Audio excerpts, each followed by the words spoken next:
Bom dia, meus irmãos. Queria chamar aqui à frente o pastor Roberto Silvado, pastor Marcos, pastor Fabrício.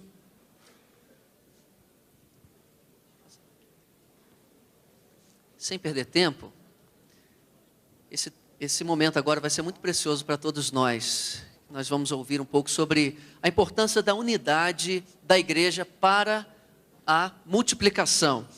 E eu queria dar algumas instruções. Nós vamos proceder da seguinte forma: cada um deles terá 10 minutos para suas considerações sobre o tema, não é? Aqui não é um debate para candidatos à presidência da República, então não tem essa questão assim tão taxativa, assim, tão engessada de minutagem para cada um. Mas nós temos um tempo, assim limitado, então temos que ser bastante objetivos, né? 10 minutos para cada um, começando com o pastor Silvado, e você vai poder fazer algumas perguntas.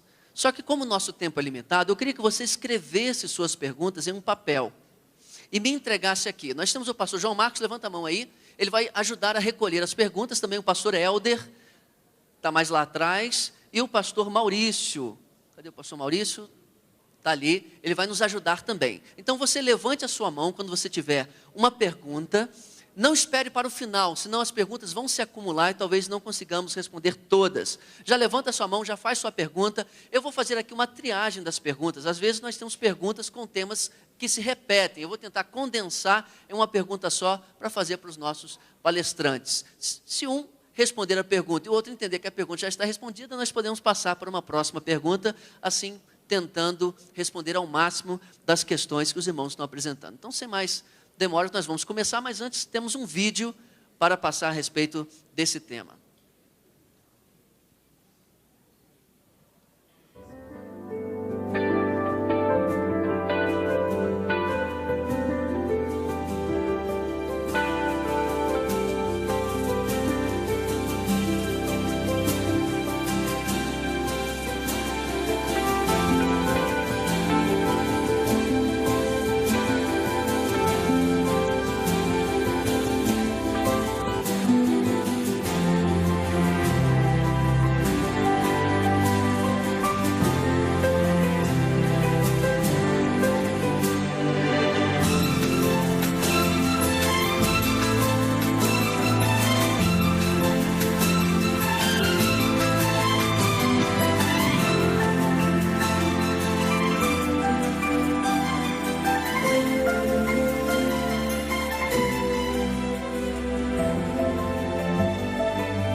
Ok? Pastor Roberto Silvado, valorizando a unidade como base para a multiplicação. Nos abençoe aqui com suas palavras. Já que nós tínhamos pouco tempo, eu escolhi passar um vídeo que nós preparamos, que é o vídeo do purê, que a gente chama, e que expressa esse conceito discipular em que nós nos tornamos um. Isso é baseado numa história, naquele livro Discípulo, De Ortiz. um livro muito antigo, Juan Carlos Ortiz, argentino. E se você estudou no seminário lá pela década de 80, provavelmente você tem isso perdido na sua estante, que era um livro muito comum de seminarista comprar. Tem princípios de discipulado preciosos e esse vídeo é feito usando esse conceito que é encontrado ali. E expressa bem unidade e o que significa você ter unidade. A vida discipular, ela permite no pequeno grupo você viver isso na essência e é isso que impacta a sociedade. Queria que a minha palavra fosse a palavra do vídeo.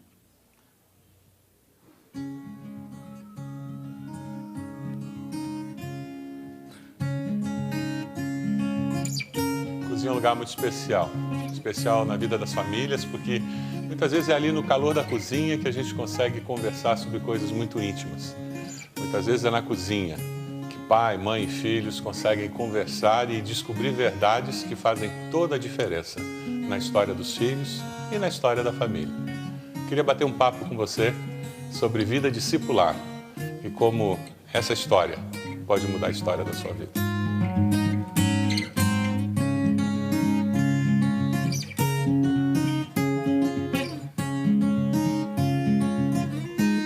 Jesus nos fala sobre unidade e ele fala do desejo dele de que seus discípulos vivessem em unidade. Essa é a ideia de igreja.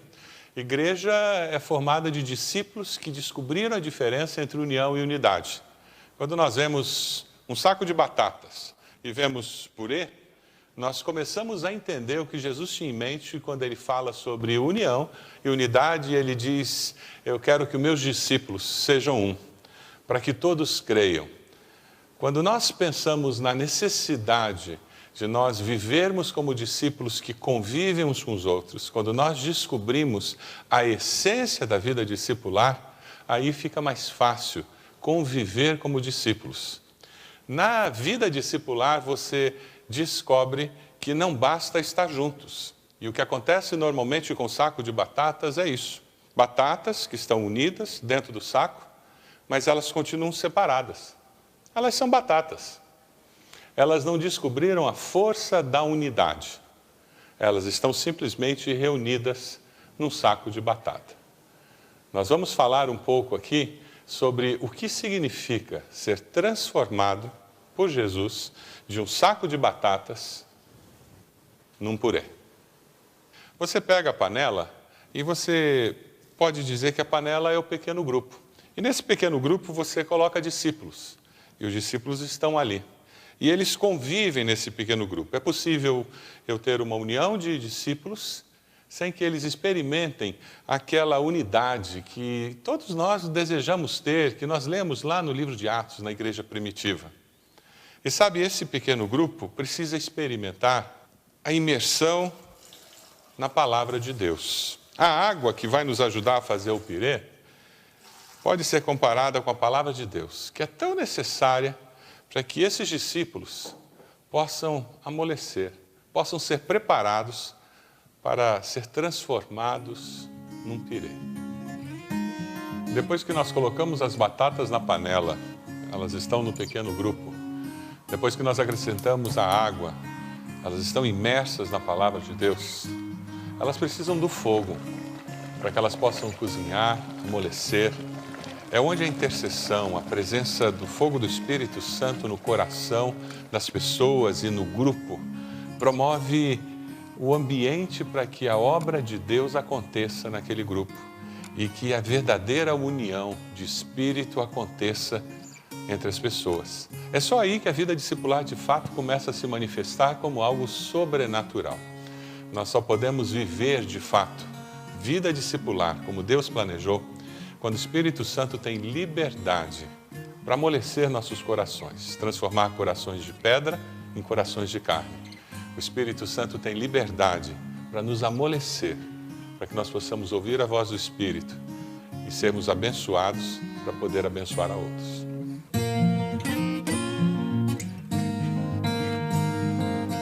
É interessante porque quando nós experimentamos essa mutualidade da vida do discípulo que quer abençoar outros, nós começamos a experimentar o que acontece na arte de fazer um purê. Você colocou a batata na panela, ela foi aquecida pelo fogo, e aquele fogo da intercessão vai amolecendo o coração.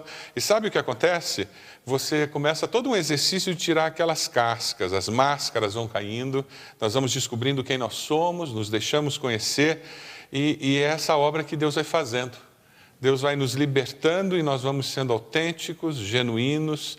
Deus vai nos ajudando a mostrar quem nós somos e nós somos aceitos. Só que tem algumas feridas, e é interessante porque essas feridas demoram mais a sair.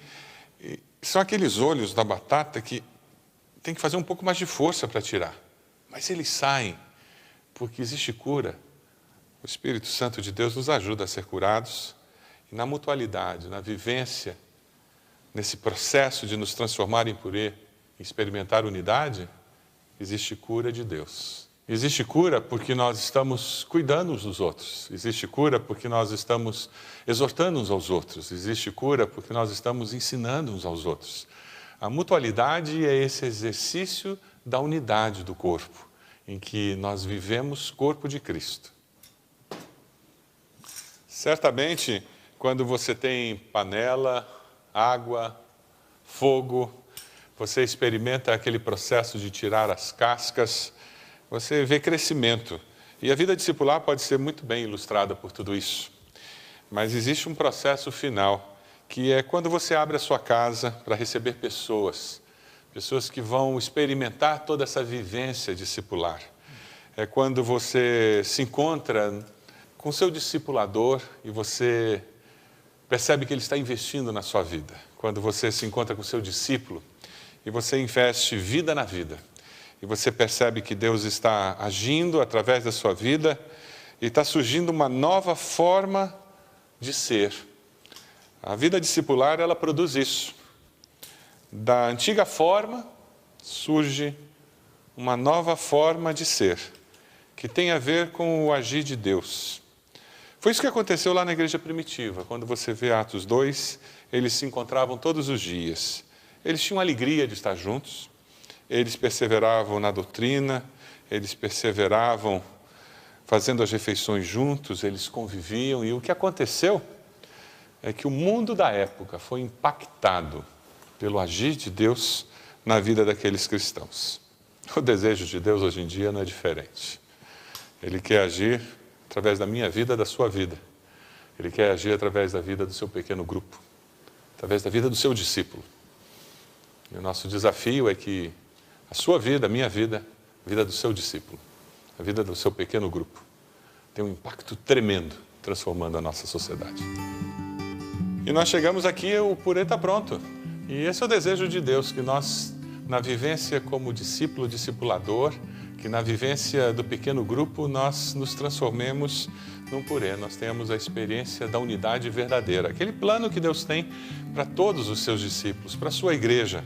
Jesus lá em João, capítulo 17, ele nos fala sobre isso.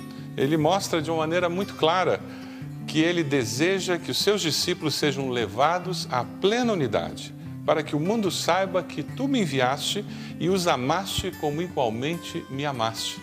Esse é o desejo do Senhor. Esse é o meu desejo.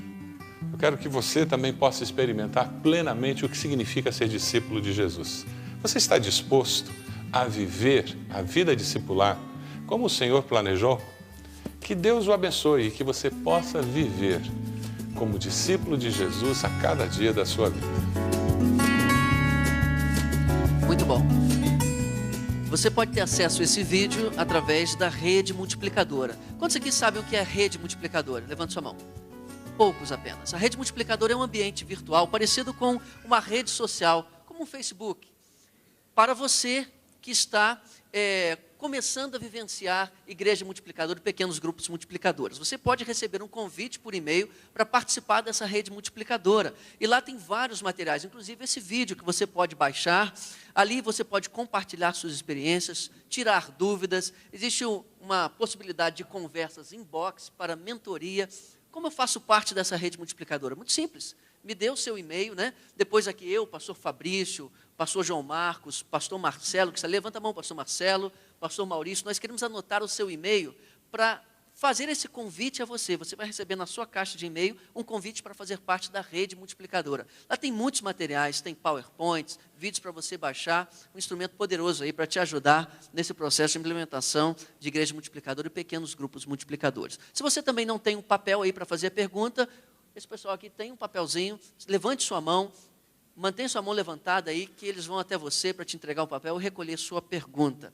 Agora, pastor Fabrício, seu tempo aí para nos abençoar com Valorizando a Unidade. Queridos, quero compartilhar com os irmãos nessa manhã. Quero começar com um vídeo simples, que talvez você já até pode ter assistido, mas a partir desse vídeo fazer algumas considerações para nós nesse tempo tão precioso. Queria que você pudesse assistir esse vídeo antes de fazer as considerações.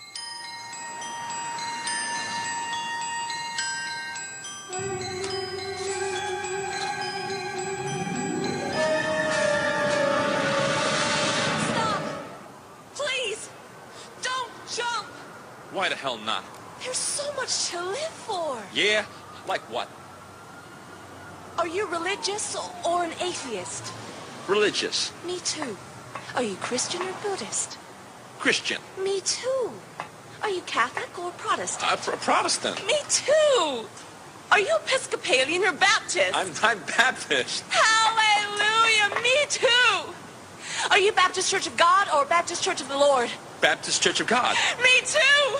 Are you Original Baptist Church of God or you Reformed Baptist Church of God? Reformed Baptist Church of God. Me too. Are you Reformed Baptist Church of God Reformation of 1879 or Reformed Baptist Church of God Reformation of 1915? Reformed Baptist Church of God Reformation 1915. Die, you heretic scum!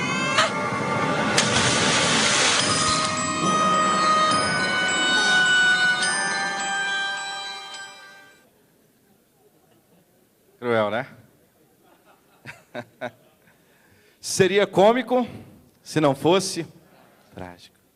Essa é uma verdade, irmãos, que muitas vezes nós temos não somente visto, mas vivenciado entre nós. Não só no seio, quando pensamos em diversidade denominacional, mas às vezes nós nos deparamos com estas situações dentro da igreja. Quando é triste notar que nós passamos a valorizar muito mais as nossas diferenças do que aquilo que nos une. Quando nós passamos a valorizar muito mais aquilo que nós não temos em comum do que aquilo que temos em comum. E um momento precioso como esse, irmãos, em nossa nação, em nossa denominação, quando pensamos em um movimento de multiplicação, é impossível pensar em movimento de multiplicação, em alcançar a cidade, avançarmos, crescendo e multiplicando para a glória de Deus, sem fomentar a unidade. Buscar pensar em multiplicação e não fomentar a unidade é correr um risco muito grande de colocar tudo a perder no meio da caminhada.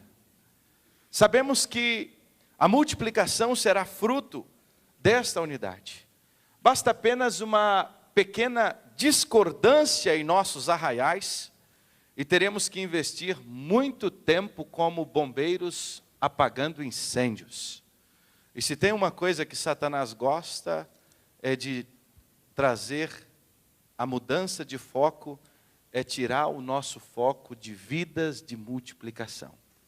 O não investimento na unidade, o não investir em fechar essas brechas, em fechar estas portas, o não trabalhar intencionalmente a unidade, é estar dando condições para que possamos ter entre nós dias de desavença. Falar em unidade é falar sobre vida no corpo, corpo saudável. É o que Paulo nos orienta, escrevendo aos Efésios, no capítulo 4, quando ele diz que nós devemos andar. Era um pedido de Paulo a essa igreja em Filipos.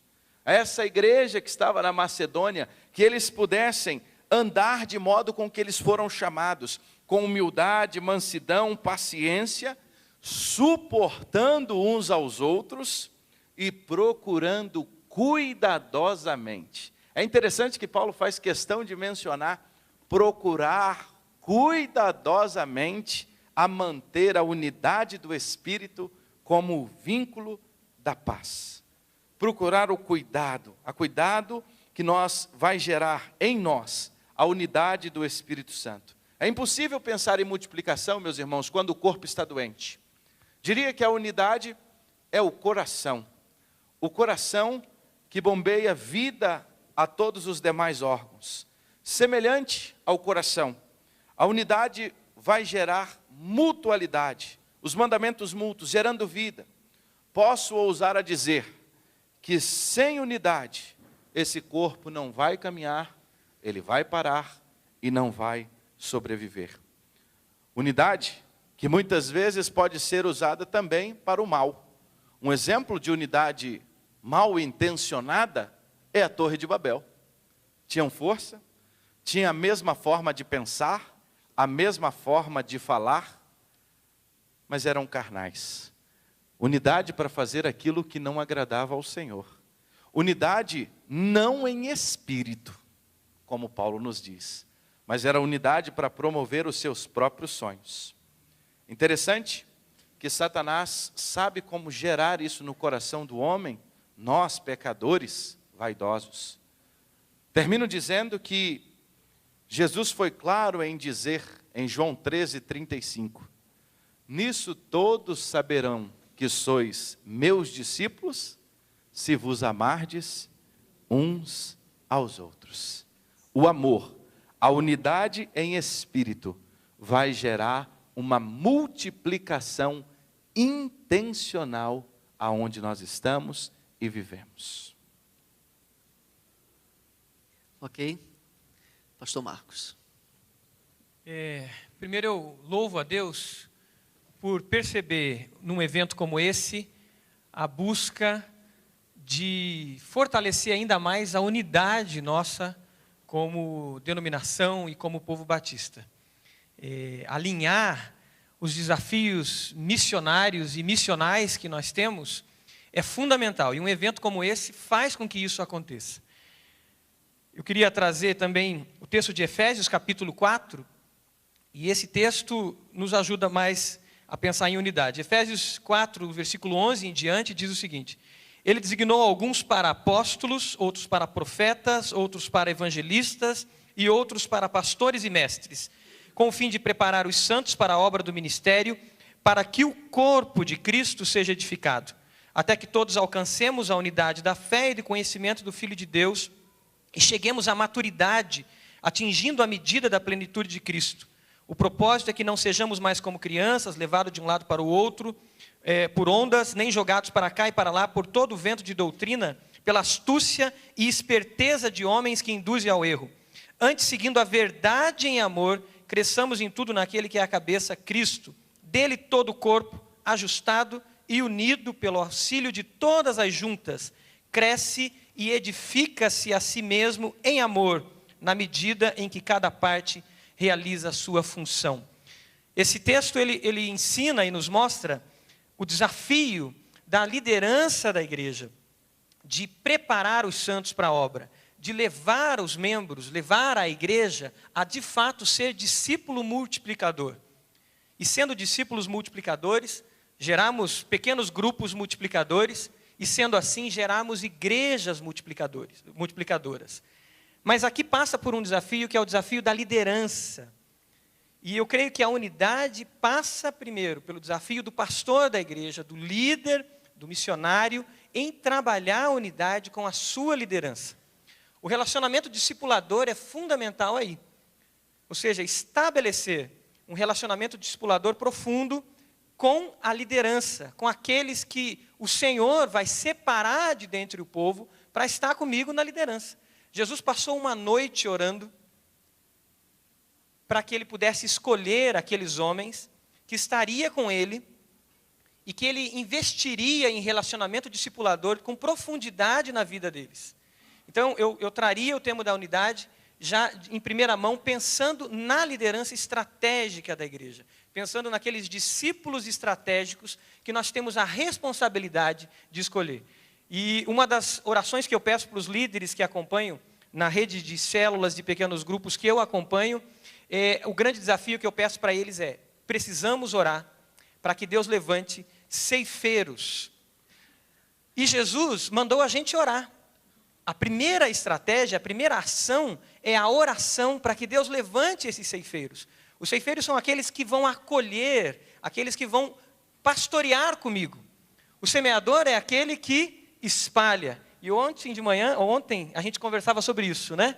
O semeador é aquele que espalha. Mas o ceifeiro é aquele que acolhe, é aquele que recebe, é aquele que agrega.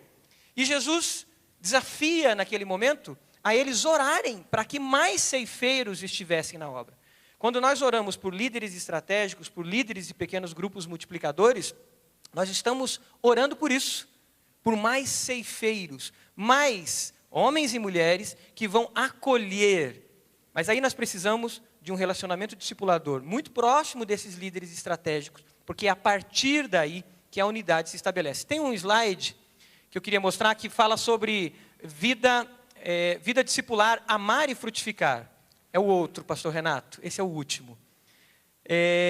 que é uma imagem que estava no avental que o pastor Roberto estava usando ali, quando ele falava sobre o purê.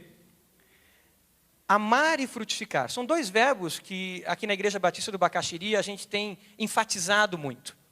Eu só posso exigir de alguém, ou trabalhar que essa pessoa multiplique ou frutifique, se eu primeiro amei. Se eu primeiro caminhei com ela em amor. Jesus disse, e um texto da palavra fala muito claro que é necessário que a semente caia, é necessário que caia em terra e morra para que ela possa depois frutificar.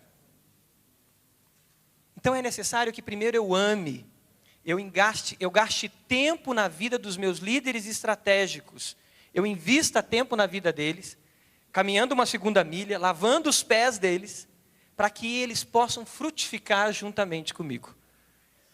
E aí, a questão de estrutura, que é o gráfico que o pastor Renato mostrou por primeiro, a questão de estrutura, ela fica para depois, dependendo de cada contexto, dependendo de cada realidade. Precisamos investir em relacionamentos discipuladores com os nossos líderes para amar e frutificar. Excelente. Vamos começar então com as perguntas. Nós temos várias perguntas aqui relacionadas a um receio de possíveis reações opostas nesse processo de implementação da visão de igreja multiplicadora e pequenos grupos multiplicadores. Perguntas relacionadas ao que fazer com membros que resistem. Alguns até citaram aqui alguma pergunta específica, o que fazer com batatas estragadas, né? O que fazer com pessoas que se opõem, são resistentes? Eu gostaria de ouvir a opinião de vocês sobre esse processo de implementação de pequenos grupos, considerando aquelas possíveis objeções de parte da igreja. Quem poderia responder essa pergunta? Pastor Silvado. Essa história de batata estragada, eu acho que a gente precisa lembrar primeiro que todas as batatas são estragadas. A hora que a gente parte desse pressuposto, fica mais fácil lidar com quem pensa diferente. E quando a gente está implementando uma nova visão, quando a gente está mudando paradigmas, é muito fácil nós cairmos na armadilha do Lula, nós contra eles. Nós, quando estamos implantando grupos pequenos numa igreja, nós não podemos deixar que o diabo nos coloque nessa armadilha. Não existe nós e eles. Só existe uma igreja que é um grupo que serve a Deus. E porque você tem várias batatas, é natural que algumas pessoas sejam resistentes à mudança. É natural que algumas pessoas não gostem. A nossa igreja faz 14 anos que usa a célula como uma estratégia e nós ainda temos membros que são contra. Nós ainda temos membros que nunca participaram de célula. Nós temos membros que participaram e não gostam de célula. Nós somos batistas, não somos? O problema é quando você tem um membro estratégico que é contra a célula, essa pessoa que faz campanha pública contra a célula. Então, nesse processo, o que você tem que fazer é aplicar um princípio de crescimento de igreja que diz que você cresce com quem quer crescer. Mas você respeita os demais. Então, quando você entende que não existe batata estragada, porque todas elas estão estragadas, então ninguém é pior do que você, nem melhor do que você. Então, esse pirê vai ser feito pela graça e misericórdia de Deus. Então, o fato de você ter irmãos que não querem saber de célula, não significa que você vai rejeitar e deixar de ser pastor daquele irmão. Pelo contrário, você vai continuar pastoreando e, através desse pastoreio, quem sabe você vai conseguir grudar naquela pessoa essa visão, passar a paixão. E o maior advogado dessa nova visão, quem vai ser?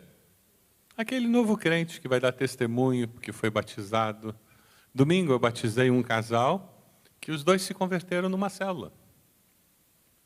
O homem se converteu na célula, ela se converte fora da célula, mas ela se converte através de um processo de célula. E aquela pessoa que está ali, que não está numa célula, está ouvindo isso. Hoje em dia, em nossa igreja, é raro o batismo de alguém que a pessoa não menciona, que foi acolhido numa célula, que foi discipulado por alguém na célula. É raro acontecer, mas acontece. E não tem nada de errado com isso. Ok, alguém mais gostaria de considerar sobre isso? Gostaria de considerar, pastor Silvado, meus irmãos, as nossas maiores rejeições, elas virão do medo de mudança de estrutura. Às vezes nós pensamos numa implementação a partir da estrutura e não partindo de princípios e valores. Exatamente, desculpa, pastor Fabrício, tem várias perguntas aqui sobre isso. Como é que fica a EBD? Como é que fica o culto de quarta-feira? É a igreja que está vivendo na rede ministerial, como é que fica tudo isso aí? Culto de quarta-feira. Como é que eu vou chegar na igreja e vou logo dizer... É isso. Partiu Não aqui, acaba gente. com o culto de quarta-feira. Eu não acabei, não. É interessante que, quando nós participamos de um encontro como esse, às vezes a gente já liga daqui para lá e diz assim, acaba com tudo, porque semana que vem nós somos uma igreja em pequenos grupos. E aí foi onde nós tivemos os nossos maiores problemas no decorrer da história. Mexer na estrutura sem princípio e valor fundamentado vai travar. As pessoas não estão preparadas. Você começa a falar de vida discipular, você começa a falar de alcançar pessoas, de abrir casa, mas você ainda não abriu a sua casa. É necessário um tempo para maturação, para nós como líderes, como pastores, primeiro compreendermos isso, vivenciarmos isso. É por isso que nós falamos tanto de um grupo protótipo, de um grupo modelo, começar do micro para o macro, passo a passo. Mas, algumas vezes nós temos visto a implementação, a igreja tem aproximadamente 100 membros, e o pastor diz assim, eu já tenho 10 pequenos grupos de 10 pessoas. Chegou, multiplicou todo mundo, não é isso. Infelizmente, aí nós teremos mais problemas do que bênçãos e soluções. E só para finalizar a minha palavra, infelizmente, irmãos, devido a alguns atropelos, nós sofremos muito hoje de falar sobre esse assunto entre nós. E aí nós classificamos pequeno grupo, porque a questão não é o nome, meus irmãos. A questão é o princípio bíblico que está aí atrás de tudo isso. O princípio neotestamentário, o movimento de multiplicação. Essa é a questão. Mas nós temos dificuldade ainda de falar muitas vezes sobre isso, porque na verdade, em muitos lugares, não se respeitou o processo de maturação. Desrespeitou uma igreja histórica, nós temos o nosso jeitão batista de ser, e isso precisa ser respeitado nesse processo de implementação. Não sendo respeitado, aí nós teremos muitos problemas. Ok, temos mais algumas perguntas aqui sobre... Queria falar sobre a escola bíblica. Fique à vontade. Que é uma questão que foi levantada. Existe uma preocupação muito forte com a escola bíblica. À medida que a gente, aqui a experiência que a gente viveu e tem vivido aqui na Igreja Batista do Bacaxiri, à medida que nós aproximamos os líderes dos pequenos grupos, supervisores, né, coordenadores, toda a liderança de pequenos grupos, nós aproximamos eles como líderes estratégicos, não só para conduzir um roteiro ali, mas líderes estratégicos da igreja, a nossa escola bíblica hoje, ela aumentou. Então hoje nós temos uma experiência, aqui na Igreja Batista do Bacaxiri, que é não termos mais salas que comportem os alunos, a demanda de alunos que nós temos para o domingo. Então nós expandimos a nossa escola bíblica, né, uma escola bíblica que não é só dominical, ela é discipular. Então ela foi para o meio da semana. Então nós temos uma turma na segunda-feira, com mais de 40 alunos, né, ministra Elaine? Mais de 40 alunos na segunda-feira, das 7 às 10 da noite, e na sexta-feira, mais uma turma com também mais de 40 alunos, das 7 às 10 da noite. Mas o que levou a isso?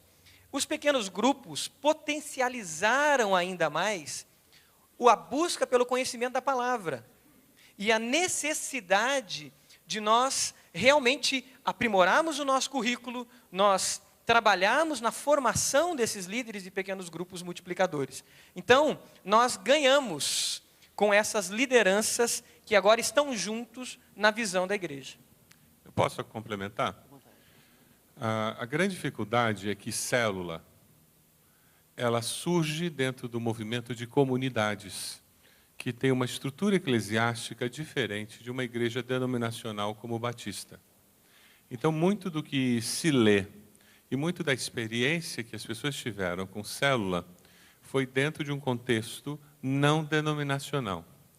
O que a Junta de Missões Nacionais tem feito, graças a Deus, é trazer uma proposta que tem a ver com uma identidade denominacional. Eu posso usar pequenos grupos e continuar sendo batista. E quando nós iniciamos célula, foi isso que eu falei para a liderança da minha igreja. Eu gastei mais ou menos 1 ano e meio lendo e participando de eventos em que se falava e se capacitava para células. Depois nós passamos mais ou menos 1 ano em que, com a liderança da minha igreja, nós falávamos sobre o que eu tinha aprendido participando desses eventos. Eu compartilhei com eles os valores, os princípios. E ninguém estava falando que nós íamos colocar a célula. Eu disse, é interessante, eu queria que os irmãos estivessem pensando nisso. Depois de 1 ano, eu fiz um sábado inteiro com aqueles que estavam interessados em conhecer e experimentar mais a fundo. Nós fizemos 3 vivências e nós falamos sobre princípios e valores. E com a permissão da igreja, nós íamos abrir um protótipo. O meu susto é porque dos 124 líderes que estavam presentes naquele sábado, no final 120 queriam participar do protótipo. E foi muito complicado. Então nós iniciamos com 10 protótipos, mas foi horrível, eu não iniciaria desse jeito de novo. Mas o ter gasto 2 anos e meio, mais ou menos, nesse processo, ajudou muito a não cair na armadilha da estratégia, do método, mas concentrar no princípio e no valor, porque é isso que muda paradigma na mente. E a hora que eu entendo o valor, aí o método, a estratégia, é um assunto de menor importância para ser discutido. Professor Silvado, pequenos grupos seria estratégia ou valor? Seria estratégia. Culto de oração é estratégia ou é valor? É estratégia ou valor? Estratégia. Qual é o valor? Oração. Pode ser de madrugada, pode ser antes do culto da noite, pode ser antes do culto da manhã, não precisa ser quarta-feira. Só que a maioria das pessoas tem dificuldade, principalmente se há 40 anos eles usam aquela estratégia. E nós, como líderes, temos que interpretar a realidade para os nossos liderados. E cá entre nós somos humanos também. Tem algumas estratégias que, para nós, elas se confundem com um valor. Escola bíblica dominical. Para alguns de nós, ela é existencial domingo às 9h30 da manhã. Mas qual é o princípio da escola bíblica? O estudo da palavra, o ensino da palavra. Porque 9h30 da manhã do domingo se transformou num valor e não numa estratégia, o conteúdo bíblico se tornou irrelevante. É por isso que eu posso ter um professor que fala asneira, que não ensina a Bíblia, que fica pregando o sermão, os alunos não aprendem nada e eu me sinto satisfeito, porque a minha igreja tem escola bíblica. Por quê? Porque o T, 9h30 da manhã no domingo, é o valor, então eu estou satisfeito. Quando, na realidade, eu só poderia estar satisfeito se eu soubesse que aquelas pessoas que vêm domingo às 9h30 saem dali com conhecimento bíblico, com compromisso com a palavra. Agora valeu a pena, porque o valor de estudar a palavra está acontecendo na minha igreja. Como nós confundimos, aí a gente fica satisfeito com o que não é verdadeiro. Ok. Alguém mais gostaria de falar sobre isso? Nós temos algumas perguntas aqui falando sobre o papel do pastor na vivência de uma igreja multiplicadora, uma igreja em pequenos grupos. E uma preocupação também com a mentoria desses pastores. Eu gostaria de fazer uma pergunta, e também, especialmente para o pastor Fabrício, né? Como é que fica a função do pastor nesse processo e o que a Junta de Missões Nacionais pode abençoar o pastor para que ele seja mentoreado, cuidado no desenvolvimento desse processo de implementação? Meus queridos, nós entendemos que esse processo de implementação O pastor é a pessoa, o homem que Deus colocou naquela igreja. Em vários momentos nós temos nos deparado com a seguinte situação. O pastor ouve sobre a igreja multiplicadora, sobre pequenos grupos, ele acha fantástico. Diz assim, pastor, vou enviar o meu auxiliar para conhecer sobre isso e ele vai cuidar do processo. Não vai caminhar. Nós temos incentivado. Você, meu colega pastor, você é a pessoa que Deus chamou para liderar a sua igreja. Se Ele tivesse chamado o seu auxiliar, ele seria o titular aonde você está. Deus chamou você. E nós queremos caminhar com você, lhe dando ferramentas, caminhando com você. E nós temos motivado a cada pastor. E aí uma coisa interessante. Missões Nacionais não tem e não pretende ter uma rede no sentido de você só será um pastor, discipulador, se você estiver ligado a nós. Não é isso. Mas nós queremos te incentivar a você ter um discipulador na sua vida. Alguém da sua confiança, que você possa semanalmente ou quinzenalmente ter a quem prestar contas, ter a quem abrir o seu coração. Nós somos batistas no nosso modelo, nós não temos como amarrar isso, não é nosso isso. Então você agora só vai ser um pastor multiplicador se você for da rede do pastor Silvado, da rede do pastor Fernando. Não, irmãos, não é isso. Mas nós queremos te incentivar, que você possa ter alguém para abrir o seu coração. E então nós queremos disponibilizar para você, através dessa rede multiplicadora, ferramentas. Nosso relacionamento com você vai ser disponibilizar ferramentas através da rede multiplicadora, fomentando encontros como esse, mas o Senhor quer te usar e Ele tem uma visão específica para você. Não é controle, não é domínio, não é isso, é serviço. Tem uma grande diferença. Acho que uma questão que é resgatada e que pode ser aplicável com os pequenos grupos multiplicadores, com o relacionamento discipulador, é a vivência da mutualidade. Nós estudamos muito sobre mutualidade, a gente tem livros escritos sobre mutualidade, mas a aplicação da mutualidade muitas vezes fica distante. Uma igreja com mais de 40, 50 pessoas já começa a ter alguns guetos ali dentro, ou um pequeno grupo, uma pequena elite que naturalmente surge, que vive um pouco mais de mutualidade, mas a maioria não. Essa questão do pastor titular, o pastor da igreja, estar vivendo mutualidade também com outros pastores, com um discipulador, com um líder, com uma pessoa que caminha com ele, num relacionamento discipulador, faz com que esse pastor na igreja local, ele possa replicar isso na igreja, através dos seus líderes estratégicos, através de pessoas que têm liderança estratégica naquela igreja, e a partir daí ele dizer, olha, assim como eu preciso ser acompanhado, preciso me encontrar com alguém para solicitação de contas, né? Você também precisa. E você pode fazer isso comigo e toda a igreja pode viver isso. Assim a gente vai conseguir realmente, como diz o texto de Efésios, capítulo 4, estar unido pelo auxílio de todas as juntas. É um corpo que está conectado. Não é uma massa de pessoas que se reúne dominicalmente, ou se reúne no sábado, ou numa sexta, mas ele está conectado. Mas essa conexão parte a partir do pastor, que é discipulado, que se encontra para solicitação de contas com alguém, e replica isso na vida dos seus membros, e seus membros aprendem por imitação, porque discipulado é imitar, né? É ver modelos e imitar aquilo que a gente vê na prática também, né? Ok. Irmãos, nós vamos parar de recolher as perguntas, né? Infelizmente não vamos conseguir fazer todas as perguntas, então estou tentando assim aglutinar os temas e fazer perguntas comuns. Algumas perguntas dizem respeito a questões específicas que serão tratadas na temática das oficinas, perguntas específicas sobre pequeno grupo, como é o encontro, o que eu estudo no pequeno grupo, o que fazer quando um líder é assim ou assado, né? Então, eu vou deixar essas perguntas para você fazer nas oficinas. Temos uma oficina específica sobre pequenos grupos com o pastor Márcio Tunala. Perguntas sobre plantação de igreja com pequenos grupos. Também teremos uma oficina sobre esse assunto com o pastor Cirino, então vou deixar essas perguntas. Mas temos algumas outras importantes, né?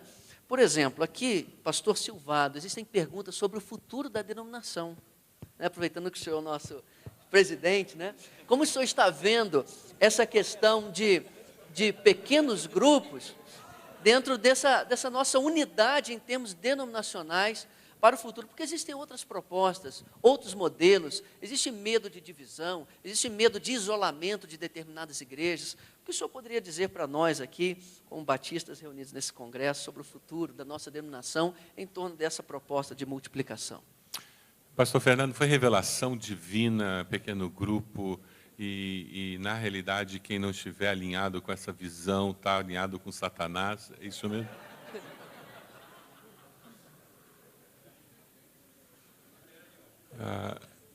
A Trindade estava se encontrando em pequeno grupo na eternidade, foi isso? Porque era o Pai, Filho e Espírito Santo, pequeno grupo.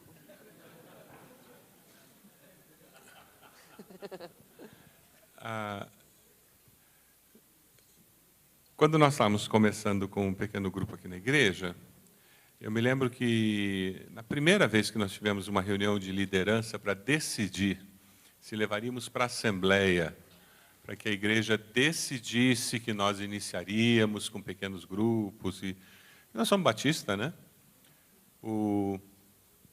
Alguns líderes estavam muito preocupados. E a palavra que eu dei para eles, eu disse: meus irmãos, os irmãos lembram quando nós começamos com grupos de casais, uma vez por mês, e que abençoou tanto a nossa igreja? Uma estratégia. Se não tivesse dado certo e não tivesse abençoado, o que nós teríamos feito? Teríamos parado. Porque estratégias e métodos a gente trata assim. A gente começa e, se tem algum problema, a gente corrige, e se depois de tentar corrigir várias vezes não dá certo, tem alguma coisa errada. E eu falei para eles, eu disse: meus irmãos, a mesma coisa vai acontecer com célula nessa igreja. Se por alguma razão não der certo, nós vamos parar. Por quê? Porque não deu certo. Nós somos líderes dessa igreja e ainda somos responsáveis diante de Deus e das pessoas pelo que acontece nessa igreja. Somos responsáveis por fazer o que é melhor, e o que tudo indica é uma estratégia que vai nos ajudar a cuidar melhor das pessoas, nos ajudar a evangelizar. Então, nós somos responsáveis por experimentar, ao mesmo tempo como somos responsáveis por gerenciar esse processo. E aquilo acalmou o coração de alguns irmãos que estavam aflitos, indecisos, inseguros. E isso foi antes do G12 passar. E nós lidamos hoje com todos esses medos que as pessoas têm. E é natural. E o que nós temos que fazer como líderes, além de orar, é ajudar as pessoas a entenderem o processo. Agora, nunca podemos entender que isso vai ser um divisor de águas e grupos na nossa denominação. O que eu entendo é que é um momento muito especial em que, particularmente, igrejas que estão no centro urbano precisam absurdamente de uma estratégia que resolva a questão da distância, para as pessoas se reunirem durante a semana, porque é muito difícil, e que resolvam a barreira que muita gente tem para ir aos cultos. E que, numa casa, é muito mais fácil a pessoa ir, a pessoa ser exposta ao Evangelho, ao amor de Deus. E pequenos grupos, no mundo todo, tem sido uma estratégia muito bem sucedida. Só isso. Eu não coloco como revelação divina, porque daí você começa a gerar essa divisão. É uma estratégia fantástica. Agora, que vai dividir a denominação? De maneira nenhuma. Eu acho que nós vamos contribuir para que nós, batistas, estejamos resgatando alguns valores que nós, batistas, abandonamos. Evangelismo, já não somos como éramos, e estudo da palavra, que já não somos como éramos. E aí eu falo como presidente da Convenção Batista Brasileira. Mais uma ou duas gerações, do jeito que nós estamos, nós teremos problemas seríssimos na nossa denominação. E esse é o momento para virar a chave. Ou nós voltamos a evangelizar, ou daqui a pouco nós vamos estar juntando igreja que nem os ingleses, que nem os americanos estão fazendo. Porque uma igreja sozinha não dá conta de pagar um pastor, então junta 2, 3 igrejas para conseguir pagar um pastor. Ou nós voltamos a estudar a Bíblia, ou nós vamos deixar de ser um povo conhecido como povo que conhece a Bíblia. Que essa é a fama dos batistas. Mas hoje, nós vivemos a fama, não mais a realidade. E essa é a palavra profética. E nós precisamos reverter esse quadro. E eu acredito que é possível. Amém? Eu creio nisso. Pastor Fabrício, específica para o senhor aqui, qual é a postura que os auxiliares que vieram no lugar dos pastores devem tomar?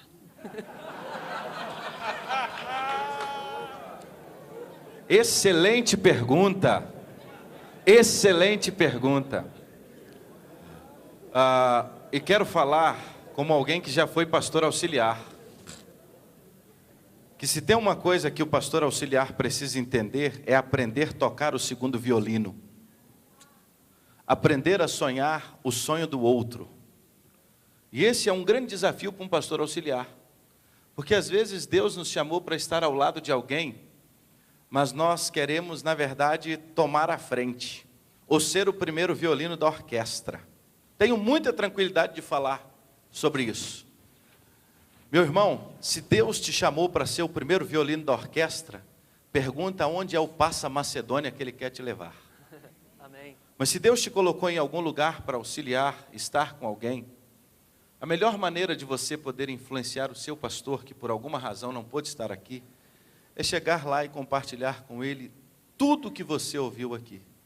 E motivá-lo a conhecer e a participar do próximo seminário da visão multiplicadora, mais próximo de onde ele estiver, e ele se envolver neste processo. Se envolver urgentemente. Porque eu fico a imaginar uma igreja onde você pode estar trabalhando com um grupo, você inicia o protótipo. Você orienta estas pessoas e você começa a se reunir com essa liderança semanalmente.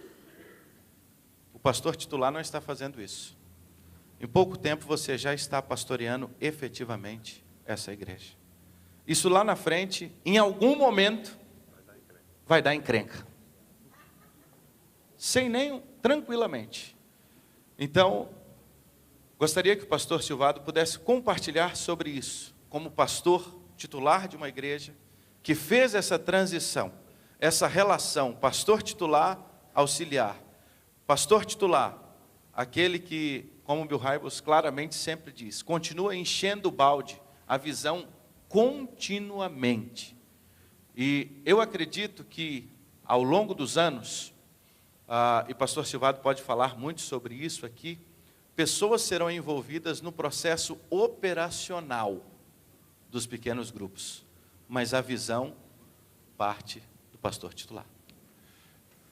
O que acontece é que se o pequeno grupo não virar uma estratégia para toda a igreja, o que vai acontecer é que você vai começar a ter um grupo de pessoas na igreja com um relacionamento muito intenso e começa a destoar do restante da igreja. Esse é o perigo. E se não é o pastor titular que está liderando esse processo, se é um dos auxiliares, esse grupo que começa a ter um relacionamento muito intenso entre si, que começa a ver muita coisa acontecer, crente novo, gente se convertendo, casamento sendo restaurado, é o mover de Deus, é a igreja de Jesus acontecendo na prática. O que vai acontecer? O vínculo daquelas pessoas vai começar a ser mais forte com o pastor auxiliado que com o pastor titular. Isso pode gerar ciúmes ou uma situação de constrangimento, pelo menos. Algumas igrejas escolhem que pequenos grupos vai ser mais uma atividade que a igreja tem. E muitas igrejas funcionam assim. Elas têm N 1.950 ministérios na igreja, mais um ministério de pequenos grupos. E é uma opção que a igreja tem.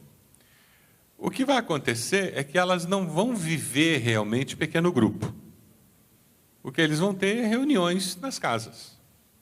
Nós estamos falando de outra coisa. O que nós temos falado aqui é uma realidade completamente diferente. É uma realidade em que o pequeno grupo é uma manifestação da vida da igreja na casa, cuidando de pessoas, levando pessoas a Cristo, discipulando pessoas. E quando isso começa a acontecer, isso gera um cheiro de vida na igreja absurdo. E se o pastor titular não estiver envolvido no processo, isso vai gerar um desequilíbrio na vida da igreja. Porque, veja, você pode até ter um ministro de adoração que seja pastoral, que cuide dos membros e visite no hospital, mas é diferente daquele líder de célula, que é diferente do supervisor que cuida do líder de célula, que atende a família, que sonha estratégias para a célula multiplicar, que sonha estratégias de crescimento cristão, de discipulado, e que vê uma pessoa que tem potencial para ser chamada e eles começam a orar para Deus chamar para o ministério aquela pessoa e ver a pessoa sendo chamada. É esse viver igreja, é disso que nós estamos falando. Não é de reuniãozinha nas casas, é mais que isso.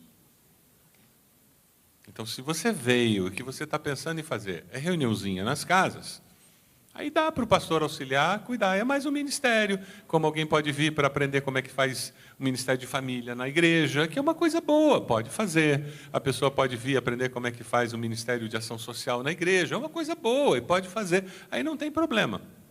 Aí o titular não precisa vir mesmo.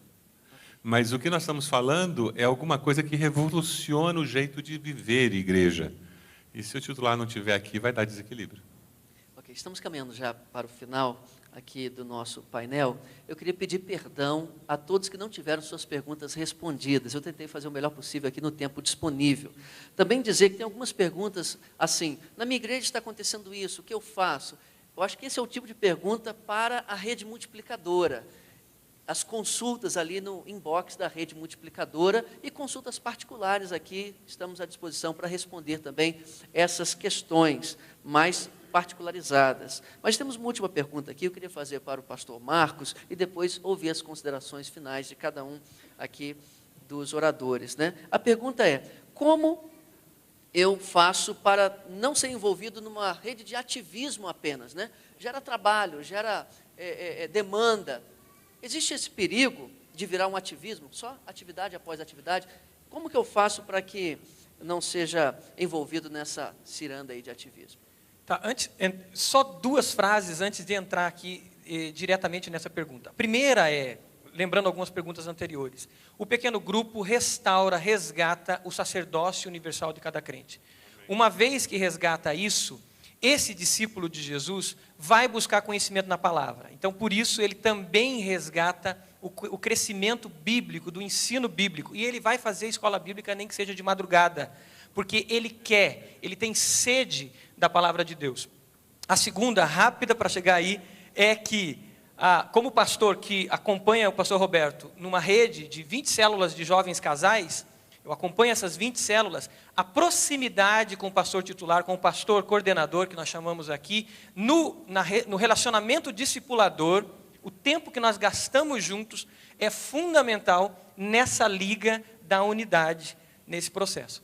Entrando aqui na questão do ativismo, os princípios de vida discipular, os princípios de igreja multiplicadora, eles focam numa coisa fundamental. Tem um acróstico que a maioria de vocês vão ver nas oficinas, chamado RAIZES, que é relacionamento, acolher ou agregar, intercessão, interceder.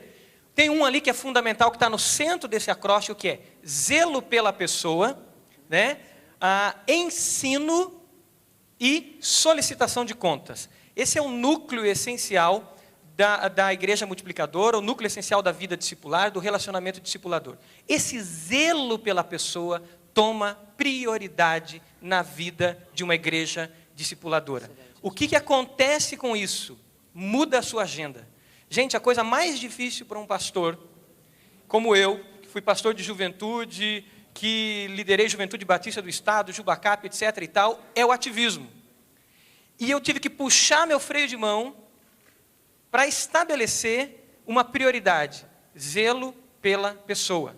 Então, hoje, na hora da montagem da agenda, esses meus discípulos são fundamentais. Na montagem da agenda daquele líder de pequeno grupo multiplicador, o zelo pelos discípulos dele, pelos líderes auxiliares, pelas pessoas que Deus coloca na vida dele, é prioridade. Então, naturalmente, a agenda da igreja vai sendo mudada, naturalmente, sem pressão. Ele não tem que sair do coro amanhã, ele não tem que deixar de liderar os embaixadores do rei amanhã, as mensageiras do rei depois da manhã, não. Ele naturalmente vai readaptando a agenda dele. Muitos começam a fazer pouco, e em vez de poucos, fazendo muito, que é o que geralmente acontece numa igreja de programas. Excelente. Eu queria deixar agora mais ou menos 1 minutinho apenas para cada um de vocês fazerem suas considerações finais. E eu já agradeço a todos aí os presentes, todos que fizeram perguntas. Obrigado aí pela paciência de vocês comigo também. Vamos lá. A minha palavra final tem a ver com algo que eu falei no sermão ontem. Tenha certeza que você vai errar. E tenha certeza que você vai ter que dizer Deus e agora. E você vai ter que dar um passo para trás para continuar caminhando para frente. Eu vou falar hoje à tarde na consulta que quando nós implantamos célula na nossa igreja, nós tomamos uma decisão errada. Isso nos custou 1 ano e pouco na implantação de células. E nós voltamos atrás e a gente recomeçou o processo. Aí deu certo. E não tem problema. Só erra quem está tentando fazer alguma coisa. Mas seja humilde para pedir perdão e dizer para as pessoas, vamos tentar de novo? Onde a gente errou? Como poderia ser feito diferente? Vamos caminhar. A grande vantagem é que hoje vocês têm muitas experiências para não cometer os mesmos erros. Naquela época não tinha quase ninguém no meio batista fazendo célula. Então a gente tinha que inventar a bola, porque só tinha coisa de comunidade. Acreditem que é uma estratégia abençoadora, é uma estratégia que ajuda a gente a priorizar pessoas e ajuda a alcançar aqueles que não conhecem Jesus.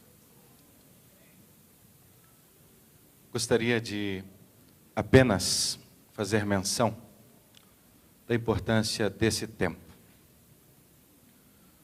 Tenho tido o privilégio, irmãos, de ir atrás de muitas literaturas. Até pastor Marcos fica brincando comigo, que eu sou um garimpeiro. E se você tiver algum livro batista aí com pelo menos 60 anos e quiser me abençoar, eu receberei com muita alegria. Mas a cada dia que eu leio um livro editado pela Juerp da década de 60, da década de 70, da década de 80, e às vezes eu paro o pastor Samuel, o pastor Fernando, e venho como uma criança que ganhou um doce. Quando eu encontro e vou lendo e fazendo essa pesquisa histórica, e notar que tudo que nós estamos falando hoje, lá na década de 60, isso já estava sendo dimensionado e trabalhado. Quando eu pego Teologia do Evangelismo de C. Outray, em 67, falando que a denominação que negligenciar os pequenos grupos, ela estava fadada a morrer. Essa é a expressão que ele usa. Eu fico impressionado. Se fôssemos pentecostais, diríamos que é uma profecia, mas como batista, falamos que foi um insight. Ele teve um insight. E aquele homem, no seu insight, nos chama para, nos próximos 50 anos, ele dizia assim, 50 anos, a igreja que não alcançar quem mora em apartamento, que não voltar para as casas, a denominação que não fizer isso, ela vai se acabar. 77, 87, 97, 2007, 2017. Aqui estamos nós. Tentamos na década de 80, influenciados pelo discipulado 1 a 1, relacionamento discipulador por Wayla Moore. Leia sobre o movimento dos navegadores. A expressão 1 a 1 desde a década de 70 1976, você tem esse livro na sua biblioteca, Integração segundo o Novo Testamento, capa laranja, cheio de carinhas na capa. Juerp, Multiplicando Discípulos, 1982. Vamos relançar agora, em nome de Jesus, lá em Gramado, esse livro também. Nós estamos resgatando. E aí nós vamos olhando o Nebis. E aí, quando nós iniciamos o Nebis, um princípio de voltar para as casas, pastor Silvado. Aí no final da década de 80, nós paramos a discussão e a reflexão de voltar para as casas, e fomos para a discussão se poderia ou não ter bateria no templo, se usava guitarra ou não. Eu passei toda a minha adolescência numa igreja sonhando que um dia a minha igreja teria uma bateria. E a nossa discussão era essa. A questão de ordem, pastor Fernando, era discutir liturgia. Mas, irmãos, eu louvo a Deus que em 2014 nós estamos aqui, reunidos.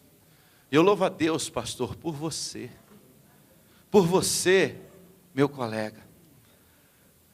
Eu louvo a Deus porque na sua agenda tem um espaço para falar sobre movimento de multiplicação. Eu louvo a Deus pela sua vida, em ter na sua história, nós olharmos para esse tempo e darmos uma resposta ao insight que o nosso irmão teve lá em 67, de voltar para as casas. Que Deus nos abençoe. Amém. Eu também louvo a Deus por tudo isso. Eu lembro que uma vez me chamaram para falar sobre juventude, e eu fiz uma pesquisa e fui atrás de materiais de embaixadores do rei, mensageiras do rei, e descobri, eu não tive o privilégio de ser batista desde a infância, e aí tive o privilégio de, com a minha esposa, ela me dar uma aula sobre o que era mensageiras do rei. E naquilo me deu um insight na hora, que foi aonde eu comecei a minha palavra falando sobre juventude. Eu falei, nós precisamos buscar nos escombros da Juerp a reconstrução da nossa identidade, porque nós temos princípios e valores muito fortes que vão ajudar na pós-modernidade, porque aquilo esteve na modernidade, mas na pós-modernidade a essa vivência clara do que é ministério e vivência na igreja. E aí eu vejo esse garimpeiro, conheço esse garimpeiro aqui, que é o homem que procura essas pepitas de ouro, de diamante lá, e eu fico encantado vendo tanta coisa boa que ele está trazendo, e eu estou bebendo dessa fonte aqui, e tem sido bênção. E aí a minha palavra final é intercessão. Intercessão é a essência de tudo que vai acontecer, ou é o combustível que vai fazer com que realmente nós sejamos discípulos multiplicadores. Que nós sejamos líderes multiplicadores, tenhamos pequenos grupos multiplicadores e igrejas multiplicadoras. Precisamos obedecer o que Jesus nos ensinou a fazer. Clamar por obreiros pela seara. A estratégia é importante, o planejamento é importante, mas joelho no chão é fundamental para que Deus levante esses acolhedores, esses líderes estratégicos, que são os ceifeiros, que conosco vão acolher essas pessoas, porque o campo é vasto e a seara está pronta para a colheita. Então, ore, ao chegar na sua igreja, eu tenho feito isso e Deus tem me surpreendido com os improváveis. Líderes, pessoas que começam a liderar um pequeno grupo, que se tornam um líder estratégico, um coordenador, um supervisor, que eu, pelos meus olhos normais, não dava aquele valor. E de repente Deus torna aquele líder um líder estratégico e um ceifeiro da obra dele. Mas isso nasceu antes pela intercessão. Então precisamos de joelho no chão para que Deus continue a obra dele e sejamos cooperadores dele nessa obra. É a minha palavra. Eu não estou resistindo, o pastor adora falar, né? Nesse processo, o pastor Marcos estava falando sobre oração. É tão importante esse tempo seu de oração.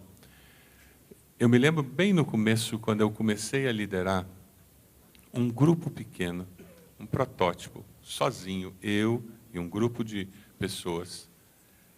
E quantas vezes eu saía daquele grupo frustrado, porque a minha sensação é que eu tinha perdido uma oportunidade de fazer um bom estudo bíblico. Porque o encontro da célula não é um encontro de estudo bíblico, não é uma classe de escola dominical. Ele é um encontro relacional. O foco é eu me relacionar com a pessoa, é ajudar a pessoa a se relacionar com Jesus. É um encontro de cuidado, de evangelização. Sabe por que eu saía frustrado? Porque eu não tinha mudado o meu paradigma. Eu não tinha mudado meus valores. Eu queria que aquilo fosse uma classe de escola bíblica, um grupo de estudo bíblico. E foi através de oração que o meu coração foi mudando. E aí eu pude liderar o meu povo, para que eles também mudassem os paradigmas dele. Que Deus ajude cada um de nós a deixar Deus fazer essa obra nos nossos corações. Queria agradecer a todos vocês aí pela presença, agradecer a todos os palestrantes também pelas palavras preciosas, agradecer em especial também você que está nos assistindo pela internet. Nós temos mais de 200 conexões em todo o Brasil aqui, que estão também pessoas nos assistindo nessa manhã. E reforçar a questão da rede multiplicadora. Pastor, nos disponibiliza o seu e-mail aqui, pode entregar para o pastor Marcelo o seu e-mail, e nós vamos fazer um contato com você pela internet, por e-mail, para convidar, para que você ingresse à rede multiplicadora, para te ajudar, dentro das nossas possibilidades, nesse processo de implementação de igreja multiplicadora. Nós vamos fazer uma oração, vamos ficar todos de pé, Fabíola, a palavra já está contigo, mas antes vamos orar?